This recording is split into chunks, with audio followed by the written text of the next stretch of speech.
عاوزين تخرجوا أنتم والأولاد خروجة حلوة في ميلانو والأولاد تنبسط وأنتم كمان تعملوا shopping وتتصوروا أحلى صور موجودة هنا في ميلانو. أنا عارفة إن أنتم زهقتوا من الدوامو وصور الدوامو، بس شايفين أعلى قمة دي؟ أنا هاخليكم تروحوها.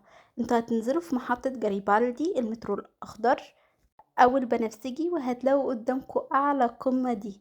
بصوا هتاخدوا هناك شوية صور تحفة، ولا كمان العمارتين دول أحلى من بعض. تعالوا بقى عشان تتصوروا فيهم بسرعة وجنبهم بالظبط. أنا طلعت السلم ووصلت في مكان مش هتصدقوا انه موجود في ميلانو. بصراحة المكان كان شكله حلو قوي والمناظر هناك كانت جميلة وتقدري تاخدي فيه السيلفي اللي انت عايزاه. ولقيت هناك كمان المكان بتاع تسلا المحل بتاعهم. ادعولي بقى اجيب العربية دي عشان هي ديت اللي نفسي فيها، عربية احلامي. انا جبت مكنسة احلامي، انا عايزة بقى العربية بتاعت احلامي تسلا. عشان ما تفكروش بس ان هنا ببلاش، لا العربية دي اقل عربية فيهم ب43,000 يورو. يا رب وعدنا كلنا بكل اللي نفسنا فيه والله. كان هناك اماكن كتير للشوبينج بس اكترها على فكرة بيقفل الساعة 6، فانتي لو عايزة تروحي روحي قبل 6. انا روحت بعد الساعة 6 كان معظم الحاجات كانت قفلت بس سيفورا كان فاتح. هوريكي برضو دلوقتي ايه الحاجات اللي انا لقيتها هناك. انا مش عارفة ده صح ولا غلط او ده قانوني او لأ، بس انا لقيت اولاد هناك كتير بيلعبوا في المية اللي موجودة هناك وبصراحة كانوا مبسوطين. فلو هو قانوني فاولادك هينبسطوا جدا بالمكان هناك. ده غير انك كمان هتنبسطي بسيفورا والاماكن اللي موجودة، يعني هتعملي شوبينج انتي هتنبسطي واولادك هينبسطوا بالمية. وكمان كان في دور تحت موجود فيه السلونجة وموجود فيه اماكن كتير مطاعم يعني. بس انا منزلتش تحت بصراحة، انا تنيتني فوق.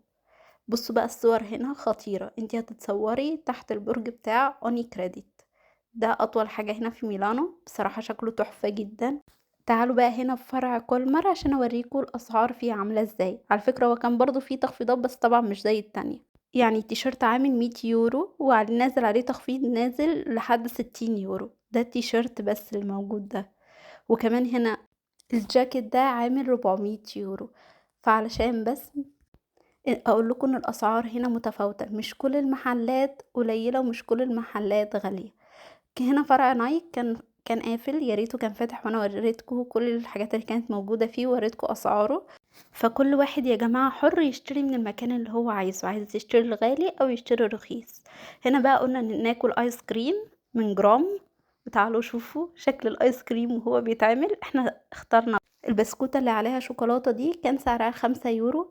وفي البسكوتة التانية اللي هي من غير شوكولاتة كانت عاملة 3 يورو 20. دول الحجم الصغير. تختاري طعمين، فعلى فكرة حتى الكبير كان هو برضو تختاري طعمين اتنين بس بتختلف في شكل البسكوتة وحجمها. وفضلنا نتصور كتير صور حلوة وده كان آخر حاجة لينا هناك. سلام.